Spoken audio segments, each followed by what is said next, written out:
You're listening to For the Republic, a love letter to Star Wars animation.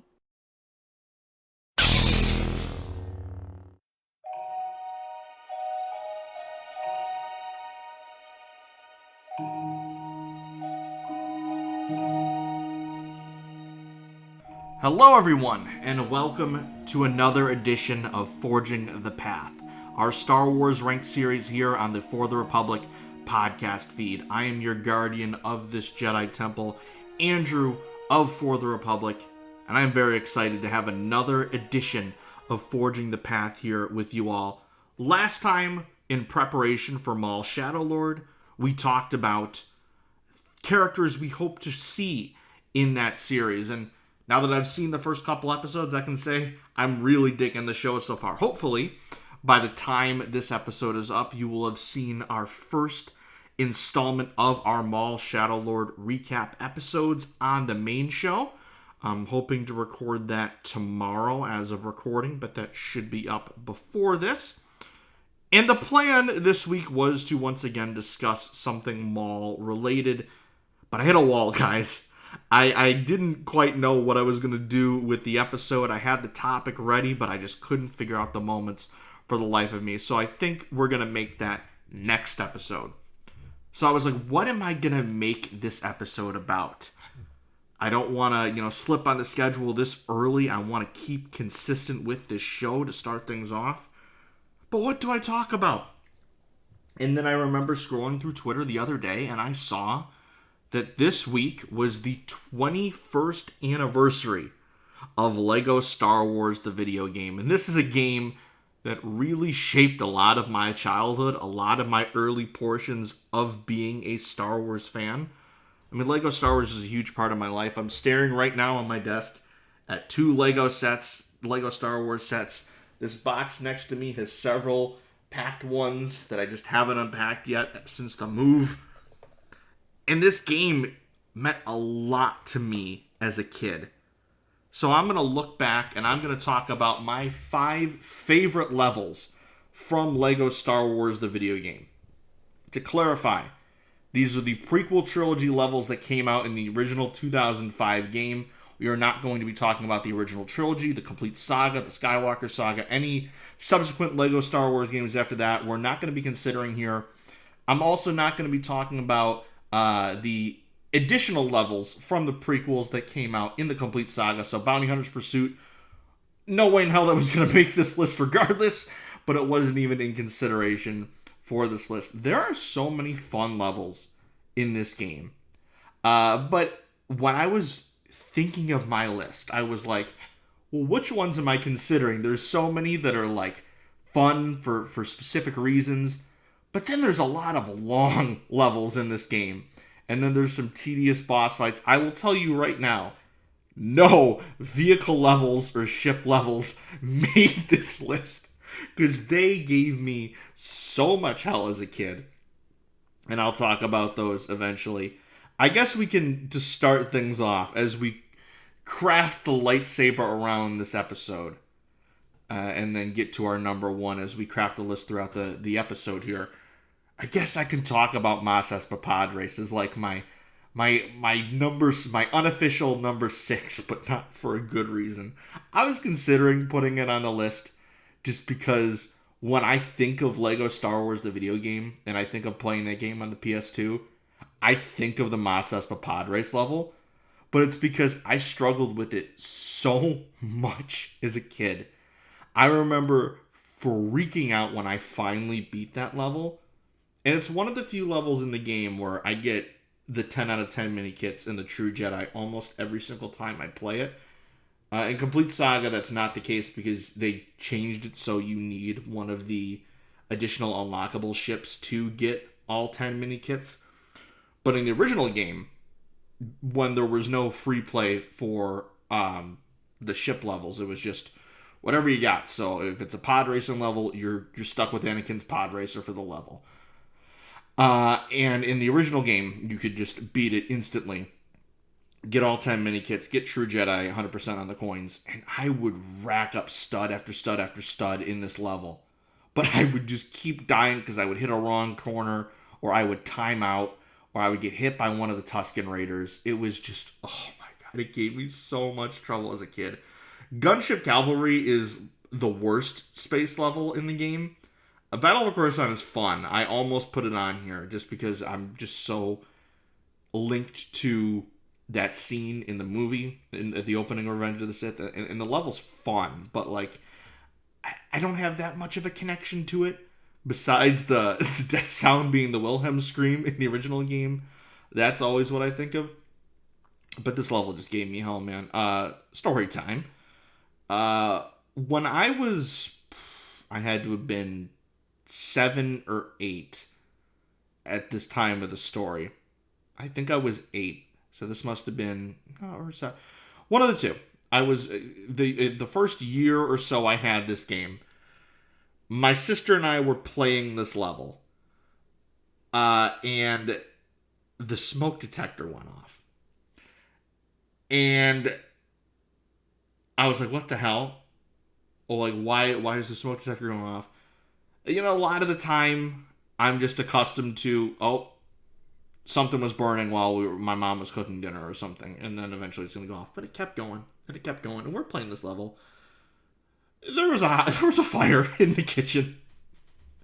My mom had left a pizza box on the stove, and one of the burners was still on, and it caught fire. It's the one mistake that we've made in my childhood that we still think about to this day. But yeah, no, we had to. It was enough to where we had to clear the house out. When the fire department came, we had to spend the night at my grandma's because of all the smoke in the house. There was no huge damage or anything. No one was hurt. Thankfully, everything was okay.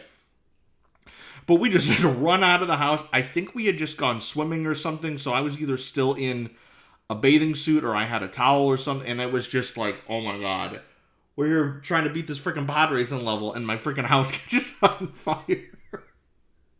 So that's just a funny story I will always remember from that level. Gave me hell. I don't like it, but it's also like, what do I think of when I think of Lego Star Wars video game? I think of that pod racing level. On our main show, if you have not tuned in the past, we do this segment called the Jedi Archives, where we'll nominate something Star Wars related to go into like what's essentially our podcast Hall of Fame. And I believe I've nominated this level before. Again, not because I'm a huge fan of it, just because it's just I think of that when I think of this game. But now let's get to the list proper. Let's start crafting this saber. I get to my number 5, and I'm going to go with the level that, when I think about the actual scene in the movie, I'm not the biggest fan of it. It's fun. There's some fun action in it, but it's definitely probably the one scene from Attack of the Clones that has the most dated CGI. And it's the most distracting. There's some stuff that I'm just not a fan of in that film in particular. It's a scene I used to like as a kid, but growing up, and even though I still like Attack of the Clones, it's near the bottom of my Star Wars rankings, but I have fun with it. It means a lot to me. I'm going to go with Droid Factory. It is weird going back to the first game and having this be the second level for Attack of the Clones when this is like a solid 90 minutes into the movie, and this is just the second level in the game. The Complete Saga kind of balanced this by having it be the third level, but still it's like 4 of the 6 levels take place in the last half of the movie. This is just a fun level, though. It's the first level in the game where you get to play as 3PO, which is kind of odd that it took that long, but I guess it makes sense. You get Padme, you get Anakin, and you get the 2 droids, and you basically go through the whole level. There's a lot of like droid panels that you have to go through. If you played the game, you know exactly what I'm talking about. It's got the giant. You basically go through the factory, all the obstacles they have to dodge. In the movie, it is in the game, and it's a fun level. You got some Geonosians. Eventually, you go through some of like the Geonos and hives. It's pretty fun near the end. And I think they adapted this kind of well. It's another long level, but I have a lot of fun with it, especially going down that droid conveyor belt and just going through like it is in the movie. It's a really, really fun time. And I almost put the Jedi battle level on this list at this spot, but I was like, yes, there's a lot of characters. You get Mace, you get Obi-Wan, Anakin, you get Padme. I believe you get R2 as well, if I remember correctly. But it's like, and you do fight Django, and there's a lot of droids you fight, but it's a lot. It's a lot of enemies. It goes on for quite a bit. You don't get to fight any of like the beasts that they have in the Geonosian arena in the actual film. So I think Droid Factory was adapted better. It's a fun level. I remember it a lot, and it's not like it takes a scene I'm not the hugest fan of, and it makes it a fun, enjoyable time. Even now, even 21 years later, when I will eventually go through and replay Complete Saga, every couple of years I'll play through it again, and this is always a level I have fun with. I definitely have more nostalgia for the prequel levels as compared to the original trilogy levels. Those are all fun. It's a great game overall. Lego Star Wars 2 is also a really, really fun game, but most of my nostalgia is from that first game, because it's, again, it shaped a lot of my love for the prequel trilogy.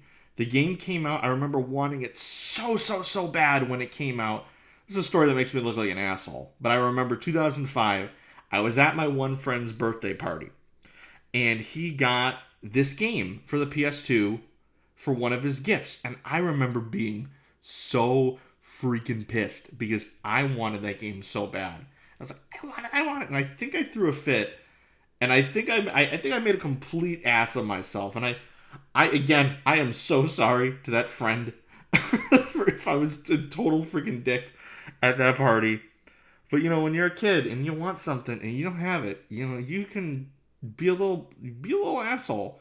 And eventually, a couple months later, I did get the game, and that really like got me familiar with a lot of the prequel trilogy. It was how I learned the names of a lot of the background characters, was through the Lego game and through a lot of those old reference books that I would get at the public library, like the visual dictionaries for the prequel trilogy and like a lot of those young reader books.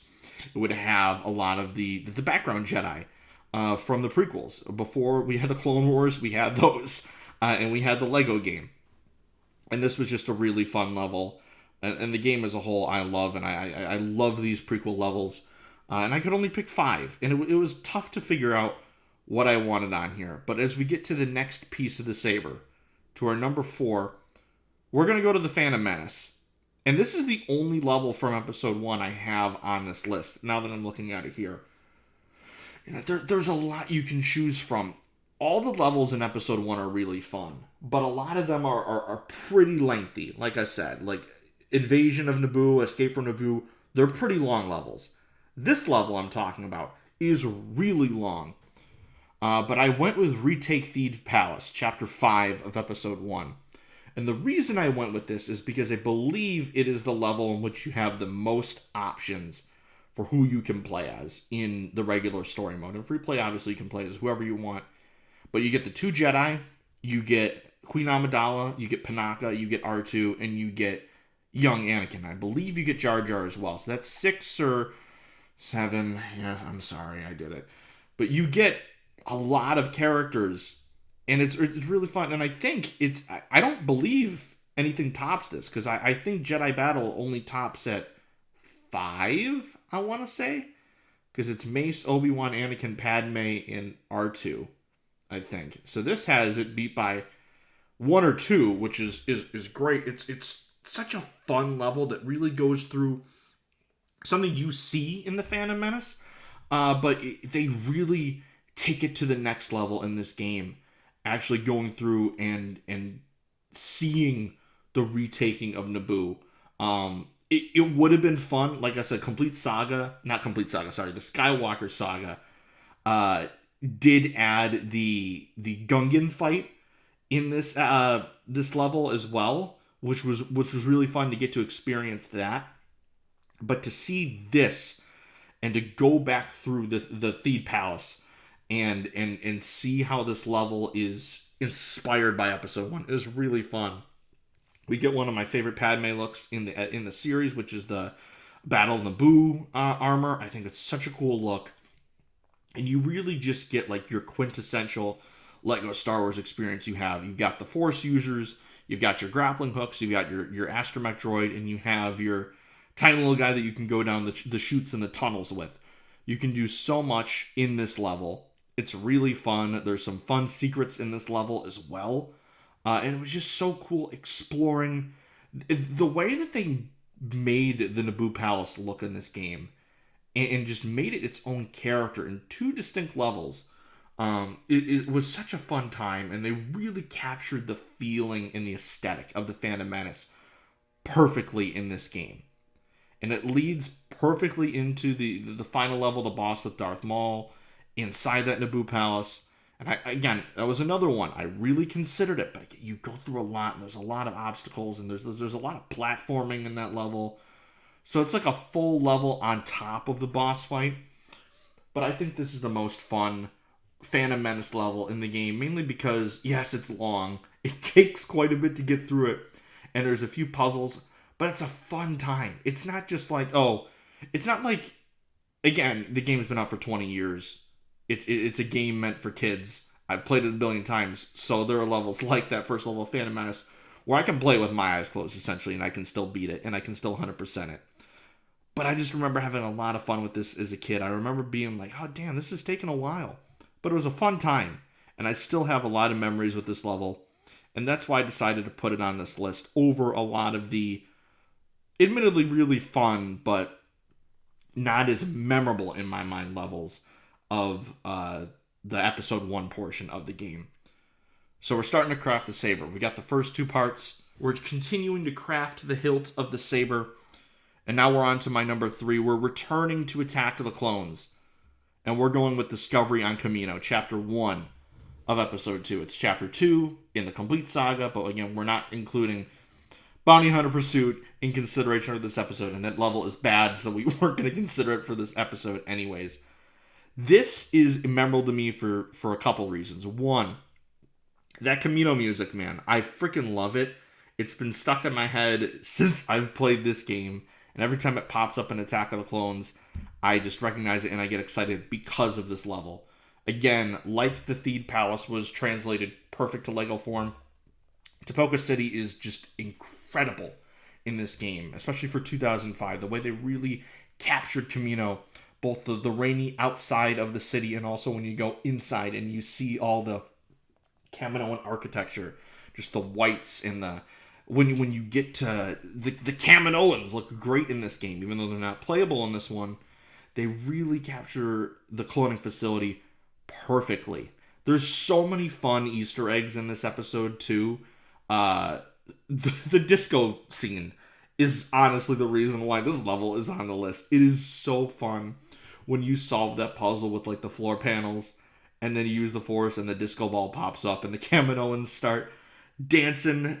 It's so fun, and that's one of the things I love about this game and in the other Lego games is those fun little Easter eggs that just add so much to it. The cutscenes are so lively and they just translate these movies in such a fun way. Anakin freaking out at Padme in the Darth Vader level. The opening of Phantom Menace, and then this too is just something I always laugh at. But I do love this level for another reason, and that is the Jango Fett fight at the end of the level. There are several levels in this game where it's just a full level and then we get a mini boss at the end. I think Jango is handled the best out of all of them in this game. It's pretty challenging.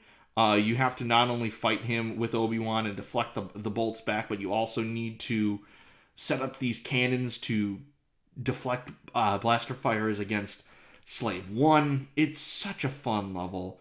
Again, the Jango's Escape music is just a brilliant piece of John Williams music. So that Star Wars score is just always stuck in my head, and there are certain musical cues from the prequels that are just ingrained in my mind because of this game, whether it be the Dexter's Diner music, whether it be the music in this game, or this level, I should say. Retake Theed Palace is tremendous music as well. Very, very calming, very low-key, but it fits the level perfectly. The exact same can be said for this level, whether it be the going through the cloning facility, the raining exterior of the city, and then also just the fight with Jango at the end. I think is a perfect introductory level to this game. Again, even though it's a level that's about 40 minutes into the movie and it's the first level in the game, I always find it odd that Attack of the Clones is the longest prequel, but it had the least amount of levels in the original game. I just always find that funny. But this is such a great level. I think out of all the non-boss levels, and this is a hint for what we have coming up, it is probably my favorite in the entire game. It's just a fun time. And it wasn't one that I was like considering, like, yeah, this is going to be super high up when I was coming up with the creation of this list. Because there's a lot of fun levels in this game, man. But when I was thinking back, I was like, well, the disco Easter egg, the Django fight, I'm like, yeah, no, this is really high on my list for a reason. Because it's such a fun level, and I have so many fun memories with it. So Discovery on Camino is my number 3. Now we're getting to the completion of the hilt. We've crafted this saber. We've got Droid Factory. We've retaken the Theed Palace. We discovered Camino. And now we're going to have a fight. Because there are some fun boss levels in this game. I think all of them are at least good. Again, there's the Count Dooku fight. It's not my favorite. Again, there's some irritating platforming in that level that kind of drags it down a little bit. Same with the Maul fight. Revenge of the Sith, though, is lucky in that it has 2 full-on boss levels, and I think both are fantastic. Number 2, General Grievous. Again, we are controlling Obi-Wan here. It's Obi-Wan, it's Commander Cody, we're fighting Grievous, and they adapt this fight perfectly. Even though it changes some things, obviously, or I should say rather infamously, this game came out about a month before Revenge of the Sith did. So it did spoil quite a bit of the, at least, building blocks, no pun intended, of the movie before we got to see it in theaters in May of 2005. One of the good things about this level is it makes up for not having the vehicle chase in the middle of the fight that we see in Revenge of the Sith, where Grievous is on the wheel bike, Obi-Wan is on Boga.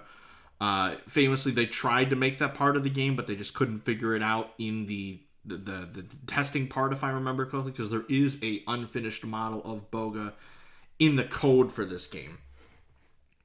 But they make up for that by just making Utapau its own explorable world. And I think that's so fun that, yes, you're fighting Grievous the entire time, but you can explore. You can go around the little dome part of the episode that the fight takes place in. You can climb up these mountains. You can go through this little enclosed shack area where there's some mini kits and some collectibles that you can get in this level. I think having Cody be a part of the fight and kind of adjusting the story a little bit so that it makes sense that he's a part of the fight is really fun. They do change a bit of the story, though, because Grievous just takes him out at the end, and then Obi-Wan uses Cody's Fallen Blaster to take Grievous out. One of the several things they changed about the story there in this game. But I just remember having so much fun with this level. They really made Grievous a fun character in this game. Not only does he have his sabers, but he's one of the few super jump characters in the game. So he is just OP as hell. One of the 3 characters in the game that can do the super high jump. It's him, Jar Jar, and the Magna Guard. And Jar Jar doesn't have a weapon. So Grievous is like the most OP. But he is so fun to fight against. Again, you go all over the Utapau map in this fight. It is such a fun time. Obi-Wan, again, he's in this list a lot. He's my favorite for a reason. But they translated this fight, even though they had to change some things.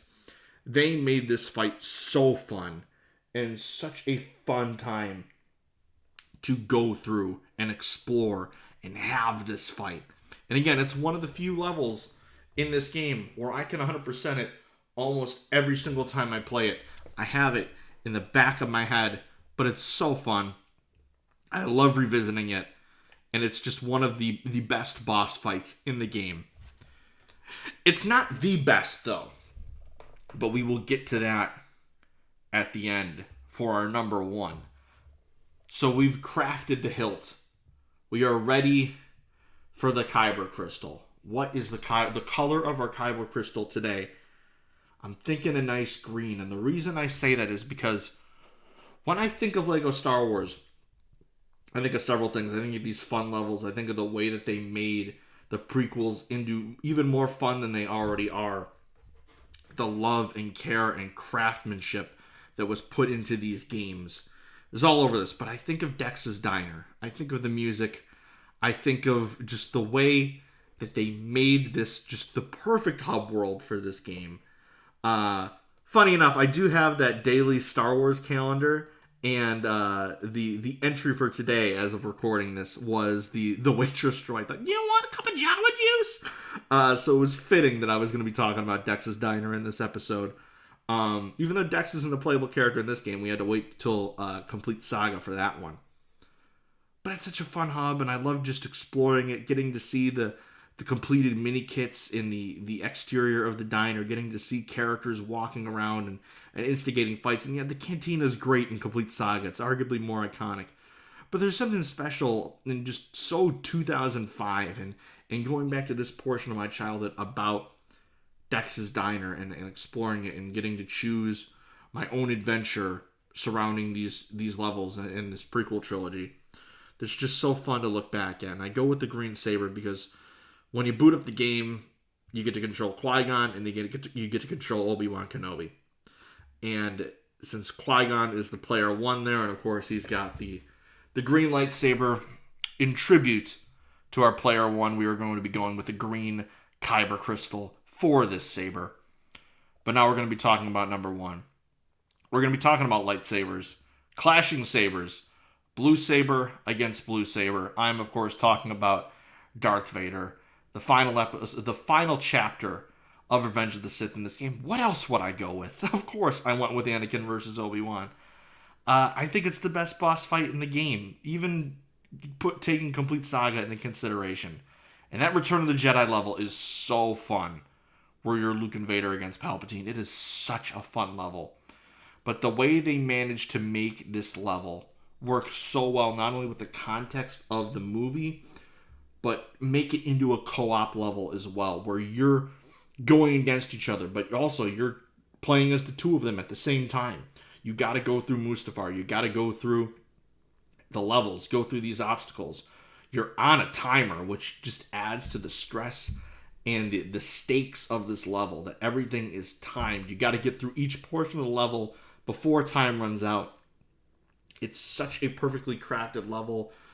Going through Mustafar, scaling up platforms is so fun in this level. And then all culminating at the end where you have that fight against Anakin. It is such a great time. I think it is the perfect culmination of this game. It perfectly encapsulates this scene in Revenge of the Sith. How do you make the climactic battle of the prequel trilogy in Lego form? You do it this way. And again, it was fun what they did with it in Skywalker Saga, but I think having it where you're playing as both Anakin and Obi-Wan, if you're doing it in co-op, I think translated better than what they did in Skywalker Saga, where I believe you have 3PO and R2 with you in this level, and you're just Obi-Wan fighting against Anakin. I think having it go through where you're playing through both perspectives, I think is a really fun time. I think it's the best boss fight in the game, and it had to be my number one. So to recap, my favorite Lego Star Wars, the video game levels. At number 5, we have the Droid Factory. Number 4, Retake Theed Palace. Number 3, Discovery on Camino. Number 2, General Grievous. And of course, number 1, Darth Vader. There were a lot of levels I consider for this one. Negotiations. The first level in the game, it's nothing special, but again, I could basically play it blindfolded at this point, and I could still do a pretty decent job with it. It's such a great introductory level, just getting a feel of what this game is going to be like, how the Star Wars movies were translated into Lego form. It's a very special level. Darth Maul, like I said, the final level in Phantom Menace, it's fun. I don't think it's as strong as the Grievous fight or the Vader fight, but it's a really fun boss level. A New Hope, the bonus level, I think is so unique that it's your reward for 100%ing all the mini kits is getting this sneak peek of A New Hope where you really get a prelude for the first level in that game. The roles are reversed, where the first level in the original trilogy is you as Leia and Antilles, but in this one you're Vader and a Stormtrooper. It's such a fun little level. You get to play as Vader. before the original trilogy game. It was a perfect little sneak preview for the original trilogy game the following year. Such a fun level. And then Jedi Battle, the Battle of Geonosis level. It's a fun level, but again, I think there are some things that work against it that prevented it from being on the list proper. And then I have a very love-hate relationship with that Mos Espa pod race level, so that is my honorary but also dishonorary number 6 of this list. And it'll always be fun to look back on these games. Complete Saga is the one that I will replay the most, because that's kind of like your definitive experience of these games. But you go back to 05, 06, playing this game on the PS2, it was a special time. I have so many memories, not only just with myself, but with my friends, with my sister, playing this game. So many hours, so many memories, whether it be playing through the story, playing through free play, making my own stories and adventures with these characters, getting to unlock a lot of the super expensive characters, your boss battle characters, your Darth Sidious, your Vader and the Stormtrooper in that bonus level, going through all the levels, getting the mini kits. I have so many fun memories with this game. I will always treasure it, and I do plan on doing something with the Complete Saga on this podcast feed and on our YouTube channel in the near future. So stay tuned for that. But thank you so much for joining us for another episode of Forging the Path here on the For the Republic podcast feed. For myself, you can find me on all socials at Starlight Andrew, Twitter, Instagram, Blue Sky, and TikTok. You can follow the podcast on Twitter at For the Repub Pod, and on Instagram and TikTok and Blue Sky at For the Republic Pod. Subscribe to our YouTube channel for the Republic Podcast. Also Spotify, Apple Podcasts, wherever you listen to your podcasts, you should be able to find us there. Like I mentioned, we have started our coverage of Maul Shadow Lord on the main show. Our first episode covering the first 2 episodes of that series should be out by the time you're listening to this episode. And we will continue that weekly until the show ends. And also we are continuing our rewatch of the Clone Wars series as well. You can look forward to that in the very near future. So thank you again for joining us for another fun episode of Forging the Path. And until next time, take care, and may the Force be with you. Always.